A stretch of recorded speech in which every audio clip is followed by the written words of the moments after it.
नमो तस्सा भगवतो अरहतो सम्मा संबुद्धस्सा।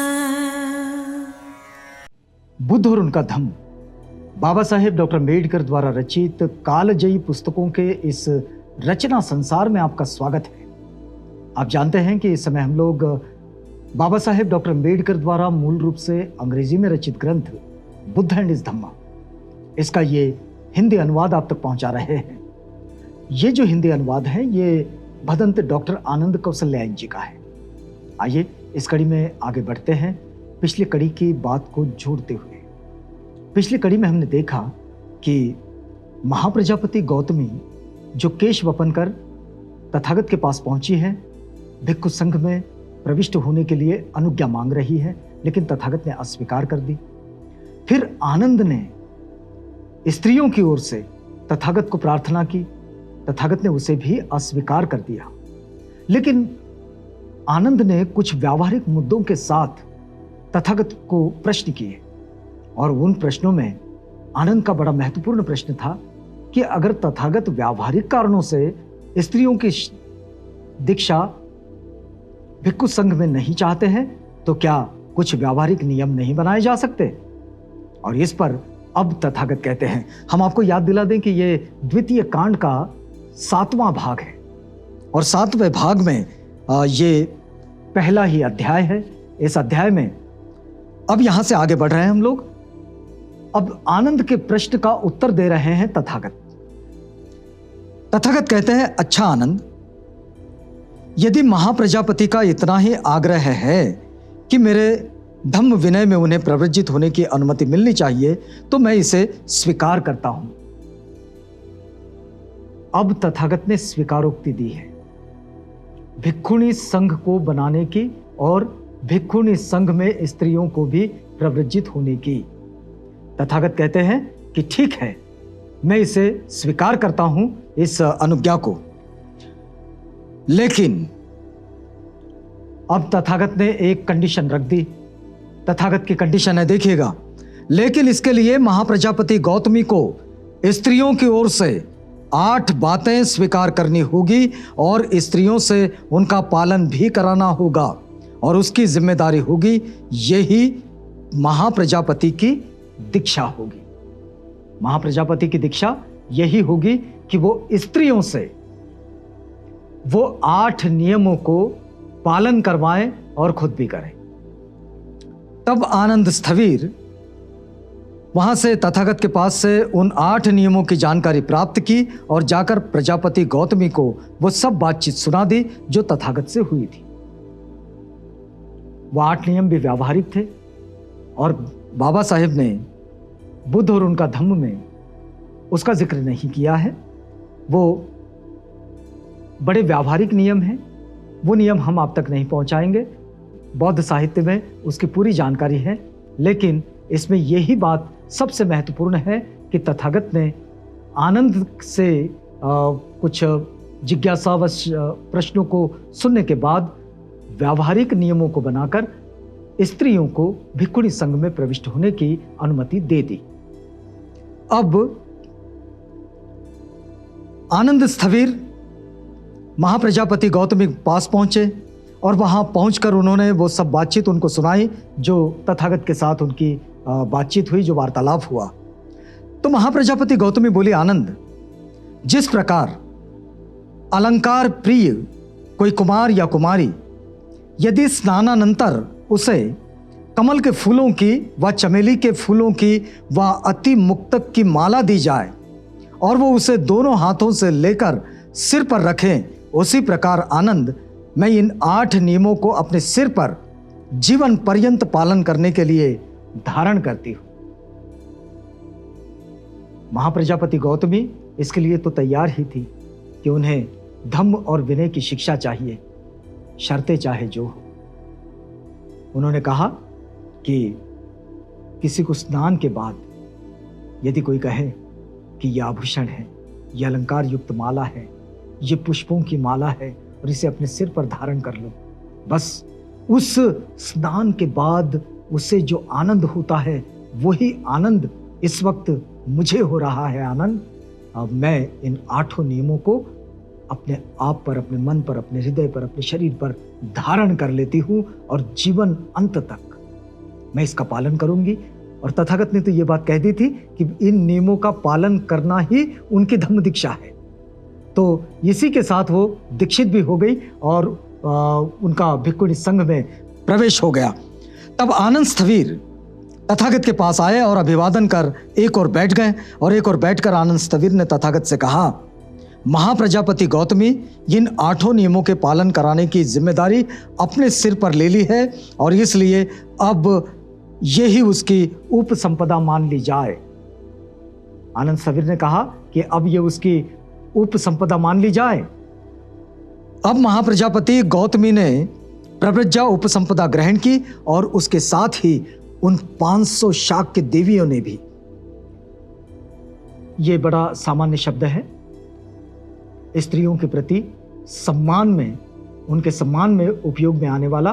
तो उन्होंने कहा कि शाक्य देवियों के प्रति, शाक्य देवियां मतलब वो शाक्य स्त्रियां जो उपसंपन्न होना चाह रही थी, भिक्खु संघ में प्रविष्ट होना चाह रही थी, उनके लिए ये शब्द इस्तेमाल किया गया कि उन 500 शाक्य देवियों ने भी जो महाप्रजापति गौतमी के साथ चल कर आई थी।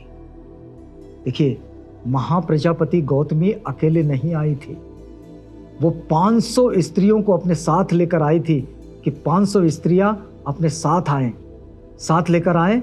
और 500 स्त्रियों को साथ लेकर आने के बाद वो तथागत से इसकी अनुमति ले रही थी, इसकी अनुज्ञा ले रही थी। अब देखिए कि ये जो स्थिति है, इस स्थिति को हमने समझना चाहिए कि 500 स्त्रियां एक साथ भिक्खुणी संघ में प्रविष्ट हुई है और इस प्रकार प्रव्रजित और उपसंपन्न होकर महाप्रजापति गौतमी तथागत के सामने आई और तथागत को अभिवादन किया। तथागत ने उसे धम्म और विनय की शिक्षा दी। महाप्रजापति गौतमी की दीक्षा हो गई, वो उपसंपदा उसने ग्रहण की और तथागत के सामने आकर उन्होंने जब तथागत को अभिवादन किया, यहीं से उनकी दीक्षा के साथ शिक्षा का कार्यक्रम शुरू हो गया। ये बात बिल्कुल ध्यान में रखिएगा, दीक्षा का अकेले कोई खास मतलब नहीं निकलता है। दीक्षा का मतलब तभी निकलता है जब दीक्षा शिक्षा के साथ जुड़ जाती है। बाबा साहेब ने भी देखिए, जब उन्होंने 14 अक्टूबर 1956 को अपने एक तो स्वयं उन्होंने दीक्षा ली और अपने लाखों अनुयायियों को दीक्षा दी, तो दीक्षा के साथ उन्होंने शिक्षा का प्रबंध भी कर दिया और शिक्षा के लिए ये बुद्ध और उनका धम्म इसकी रचना की। तो शिक्षा और दीक्षा ये दोनों साथ साथ चलते हैं। तथागत ने भी महाप्रजापति गौतमी को भिक्खुणी संघ में प्रविष्ट होने की अनुमति दी और इस अनुमति के बाद जब वो तथागत के सामने आई, उनको अभिवादन किया, तो अभिवादन करने के साथ ही उन्होंने उनकी शिक्षा आरंभ कर दी और उनको धम्म और विनय की शिक्षा दी। अब देखिए, शेष 500 भिक्षुणियों को तथागत के ही एक शिष्य नंदक ने धम्म और विनय की शिक्षा दी। महाप्रजापति गौतमी को तथागत ने शिक्षा दी धम्म और विनय की, और जो 500 स्त्रियां थी, शाक्य स्त्रियां, वो उन्हें तथागत के ही एक शिष्य जो भिक्षु नंदक थे, उन्होंने उनको धम्म और विनय की शिक्षा दी और उनके गुरु के रूप में वे स्थापित हुए। महाप्रजापति गौतमी के साथ जिन शाक्य देवियों ने यानी कि स्त्रियों ने प्रव्रजा ग्रहण की अर्थात भिक्षुणियां बनी, उनमें यशोधरा भी थी। अब देखिए, पूरा का पूरा परिवार, राहुल भी भिक्खु संघ में है, राजकुमार सिद्धार्थ तो है ही, महाप्रजापति गौतमी भी भिक्खुणी संघ में शामिल हो गई और यशोधरा भी, माता यशोधरा भी स्वयं भिक्खुणी संघ में शामिल हो गई। और उनका नाम जो था उस वक्त में भिक्षुणी होने पर उनका नाम भद्दा कच्चायना, ये कहीं कहीं भद्रा कात्यायना के नाम से भी मिलता है। और इसलिए जहाँ जहाँ पर भी आप इस नाम को पढ़ें तो समझिएगा कि ये माता यशोधरा का नाम है, भद्दा कच्चायना। ये पाली साहित्य में मिलता है, और भद्रा कात्यायनी, ये भद्रा कात्यायनी या फिर भद्रा कात्यायना, ये माता यशोधरा का नाम है।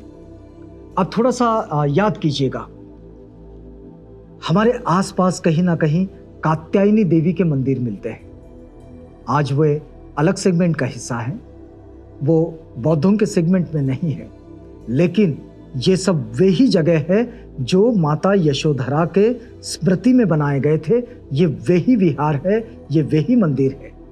आज उन पर किसी दूसरे का आधिपत्य है, आज वहां पर बौद्धों का आधिपत्य नहीं है, लेकिन ये सारे मंदिर ये उन्हीं की स्मृति में, उन्हीं की याद में, माता यशोधरा की याद में बनाए गए थे, और वे आज वहां पर है। लेकिन इसको हम दूसरी तरह से समझे कि जब पूरा भारत, सम्राट अशोका का वो समय याद कीजिएगा जब पूरा भारत बौद्धमय हुआ करता था। बुद्ध धर्म को मानने वाले, उसको चाहने वाले और बुद्ध धर्म के अनुयायी, अनुगामी और धम्म और विनय के साथ अपने जीवन को यापन करने वालों की संख्या ये भारत में अधिक थी। ये 90% से भी ज्यादा थी, 95% से भी ज्यादा थी। उस वक्त में ये सारे लोग जिन्होंने ये बुद्ध विहार बनाए, जिसका नाम भद्रा कात्यायनी मंदिर रखा, भद्रा कात्यायनी विहार रखा, वे सब ये बुद्धिस्ट सेगमेंट के भवन थे, बुद्धिस्ट सेगमेंट की वास्तु थे। आज ये वास्तु किसी और जगह पर है। तो इन चीजों को भी ध्यान में रखिएगा। यहां हम रुकेंगे क्योंकि ये वक्त पूरा होता है। रुकते हैं इस वादे के साथ कि कल आपसे पुनः भेंट होगी, जब हम इसी कड़ी में इस पठन पाठन की प्रक्रिया को आगे बढ़ाएंगे। तो तब तक के लिए हमें इजाजत दीजिएगा।